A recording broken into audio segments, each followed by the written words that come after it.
गरीब दुबले पति की मोटी बीवी। रमेश की जल्दी में शादी हुई थी। पिता की मृत्यु के बाद रमेश दर दर की ठोकरें खा रहा था। खाने पीने की कमी हुई, चिंता से उसका शरीर गल गया। बड़ी मुश्किल से उसे एक अपार्टमेंट में वॉचमैन का काम मिला और जिंदगी की गाड़ी खिंचने लगी। रमेश, तू 30 साल का हो गया है। अरे घर में बहू आ जाती तो वंश आगे बढ़ता। क्या करूं माँ, मुझ जैसे गरीब और दुबले लड़के को कौन देगा लड़की। तू ये सपना देखना बंद ही कर दे। नहीं रे, दिल क्यों छोटा करता है। अच्छा एक बात बता, नुक्कड़ वाले ढाबे का मालिक लड़का ढूंढ रहा है। लड़की जरा सी मोटी है। ठीक है माँ, तुझे जो ठीक लगे, मुझे कोई एतराज नहीं है।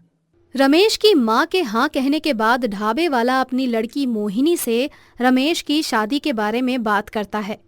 पिताजी, मुझे तो बस ऐसा घर चाहिए कि चैन से रहूं और पेट भर के खाऊं। दोनों की शादी हो जाती है। शादी की रात। एक बात कहूं जी, मेरी सहेलियां कहती हैं तुम बिल्कुल चूहे के जैसे लगते हो मेरे साथ। हम दोनों का जोड़ा गणेश जी और उनके चूहे का है। ठीक ही कहती है, काफी रात हो गई है, सो जाओ। सुनो ना, मुझे भूख लगी है जी। पर कुछ देर पहले ही तो हमने खाना खाया था। खाना लेने जाऊंगा तो रिश्तेदार ताने मारेंगे। वैसे ही तुम्हारे मोटापे से हंस रहे हैं। क्या कहने, अरे खुद को देखो, लगता है सदियों से खाना नसीब नहीं हुआ है। पहले ही दिन मुझे खाने से रोक रहे हो, पर मेरी बड़ी अटैची सिर्फ खाने के सामान से भरी है। हाँ, मोहिनी अटैची खोलकर खाने लगती है और उसे इस तरह खाते देखकर रमेश सर पकड़ लेता है। इसी तरह दिन गुजरने लगते हैं। मोहिनी खाने के सिवा किसी चीज के बारे में कुछ नहीं सोचती। शादी के 5 साल गुजर जाते हैं। अरे बहू, मैं सत्संग में जा रही हूँ, पराठे बना दिए हैं, खा लेना तुम दोनों। अब तो भगवान ही दया करे तो घर में लल्ला आए। हाँ माँ जी, अपने बेटे को देखा है? अरे भगवान क्या करेंगे, ये सिकिया पहलवान तो एक चिड़िया भी ना पाए। हाँ नहीं तो। मोहिनी की बात सुनकर माँ कान बंद करके चली जाती है। हे भगवान, सुबह से केवल 4 आलू के पराठे ही खाए हैं। अरे 2 घंटे से कुछ नहीं खाया। ना जाने कैसे घर में शादी हो गई है हमारी। अरे भूख के मारे दम ही निकला जा रहा है। तभी रमेश की आवाज आती है। मोहिनी, माँ कह रही थी उसने जाने से पहले आलू के पराठे बना दिए, पर यहाँ तो कुछ दिखाई नहीं दे रहा। जल्दी से मुझे नाश्ता दे दो, देर हो रही है।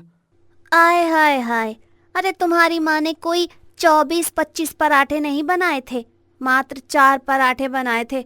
मुझे भूख लगी थी, मैंने खा लिए। तुमने 4 पराठे खा लिए?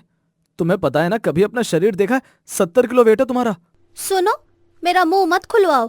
किसी अपार्टमेंट के वॉचमैन हो, कोई अपार्टमेंट के मालिक नहीं हो। कोई सुख नहीं दे सकते तो कम से कम पेट भर खाना तो दे दो। रमेश बिना कुछ बोले खाली पेट ही घर से निकल जाता है और मन ही मन सोचने लगता है। किस्मत ने अच्छा बदला लिया, इसे खाने के सिवाय कुछ सोचता ही नहीं है। मुझे पता है आटा खत्म होने के कारण माँ ने सिर्फ 4 ही पराठे बनाए थे और खुद भूखी चली गई। रमेश के जाने के बाद माँ आती है।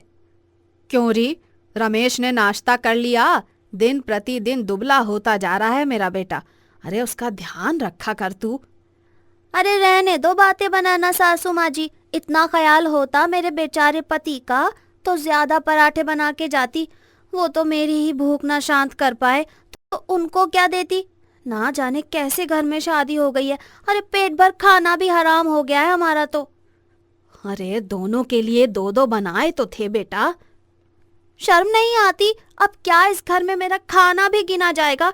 अभी भी भूख से तड़प रही हूँ मैं। हाँ, हाथ जोड़ती हूँ, तेरा पेट भरना मेरे बस की बात नहीं है बहू। अरे मेरा बेटा बेचारा, उसके लिए कुछ बना देती हूँ मैं। अपार्टमेंट में लिफ्ट खराब हो जाने के कारण अपार्टमेंट में रहने वाली अजरा रमेश से मदद मांगती है। हेलो मिस्टर रमेश, क्या आप मेरी मदद कर सकते हैं? अरे रमेश, ये तुम हो? कॉलेज के बाद तुम्हारा पता ही नहीं चला। क्या बताऊं अजरा, फाइनल एग्जाम्स के पहले ही पिताजी चल बसे। उसके बाद परिवार की जिम्मेदारियों ने मुझे मौका ही नहीं दिया। और आंटी कैसी है? मुझे ले चलो, मैं उनसे मिलना चाहती हूँ। पर अजरा, मैं बीच में कैसे जा सकता हूँ? रमेश खूबसूरत स्लिम ट्रिम अजरा के साथ उसकी कार में घर पहुंचता है। अरे रमेश, तू इस समय कैसे आ गया? अरे ये अजरा बेटी है ना? हाँ हाँ आंटी, मैं ही हूँ। जैसे ही पता चला ना कि आप लोग यहाँ हैं, मैं आपसे तुरंत मिलने आ गई। अरे तू तो जानती है, रमेश के पापा का एक्सीडेंट हो गया था। उनके पार्टनर से धोखा किया था और हमारा सारा बिजनेस भी हाथ से चला गया। आखिरकार सर छुपाने की जगह ढूंढनी थी, इसलिए शहर छोड़ दिया। मोहिनी, इधर आओ, इनसे मिलो। ये अजरा है, और अजरा, ये है मेरी वाइफ मोहिनी। आप बड़ी खुशनसीब हैं जो रमेश आपको मिला है, वरना ये कॉलेज में हर लड़की का सपना था सच में। हाँ हाँ, क्यों नहीं, किस्मत तो मेरी ही फूटनी थी, वरना इन भूखमरों के घर भला मैं क्यों आती। अरे मेरे पापा का ढाबा था, दिन रात खाती थी जितना चाहे। बस कर मोहिनी, तुझे देखकर कोई भी समझ जाएगा कि तेरे पापा का जरूर कोई ढाबा ही होगा। अच्छा आंटी, अब मैं चलती हूँ, और रमेश तुम भी आराम करो, कल से ड्यूटी पर आ जाना, मैं बात करती हूँ। हाँ रमेश, आज शाम तुम मोहिनी को लेकर मेरे घर आओ, हमारे सभी पुराने दोस्त आएंगे। अजरा वहां से चली जाती है। एक बीवी को तो खिलाया नहीं जाता और दूसरी के साथ गुलछर्रे उड़ा रहे हैं। अरे शर्म नहीं आती क्या आपको? बस कर, अजरा रमेश से शादी करना चाहती थी, लेकिन उसकी किस्मत में तू लिखी थी। वो सब पुरानी बातें हैं माँ, भूल जाओ। मोहिनी, रात को तैयार हो जाना, अजरा के घर जाना है। अच्छा ही है, कम से कम पेट भर के खाऊंगी। माँ जी के हाथ में तो स्वाद ही नहीं है। अरे कितने बजे चलना है ये तो बता दीजिए। देखो, वहां मेरे सारे दोस्त होंगे, तुम अपने खाने पर कंट्रोल रखना। खाने के लालच में मोहिनी अजरा के घर जाती है। वहां रमेश के सारे पुराने दोस्त होते हैं। उनके सामने खुद को देखकर मोहिनी को बहुत शर्म आती है। लीजिए मोहिनी जी, आप तो खाने की बहुत शौकीन हैं। आपने रमेश को भी बदल दिया होगा पक्का। और क्या, इसे तो जब भी फोन करो एक ही बात कहता है, मोहिनी के बिना नहीं आऊंगा या मोहिनी के बिना नहीं खाऊंगा। सब वहां पर हंसने लगते हैं। चलो मोहिनी, खाना शुरू करते हैं। लेकिन रमेश, तुम्हें तो बच्चे बहुत पसंद थे ना? शादी को 4 साल हो गए हैं, फैमिली प्लानिंग नहीं है? वैसे इतना फैट होने से प्रेगनेंसी में बहुत मुश्किल हो सकती है। सुनिए, हम डॉक्टर के पास चलेंगे। हाँ, शायद आप में कोई कमी हो, वरना अब तक तो हमारे कितने सारे बच्चे हो जाते। अच्छा एक काम करो, कल आप दोनों मेरे क्लिनिक में आ जाना, तुम्हारी ये शिकायत भी दूर हो जाएगी, समझे? अगले दिन डॉक्टर शीना मोहिनी और रमेश दोनों का चेकअप करती है। फिर कुछ दिन बाद उन्हें बुलाती है। 2 दिन बाद, मोहिनी देखो, जो भी मैं कह रही हूँ उसे हिम्मत से सुनना, और रमेश तुम भी। अरे हमें पता है, इस दुबले पतले कमजोर आदमी में सैकड़ों कमियां हैं, इसीलिए आज तक हमारी गोद सूनी ही रह गई है। हाँ। अच्छा सुनो मोहिनी, रमेश में कोई कमी नहीं है। ज्यादा खाने की वजह से तुम्हारे शरीर में चर्बी बहुत ज्यादा बढ़ गई है और काफी ब्लॉकेज भी हो गए हैं, तो सॉरी, तुम मां नहीं बन सकती। इसके बाद दोनों घर आते हैं और मोहिनी कहती है, ए जी, क्या आप हमें छोड़ देंगे?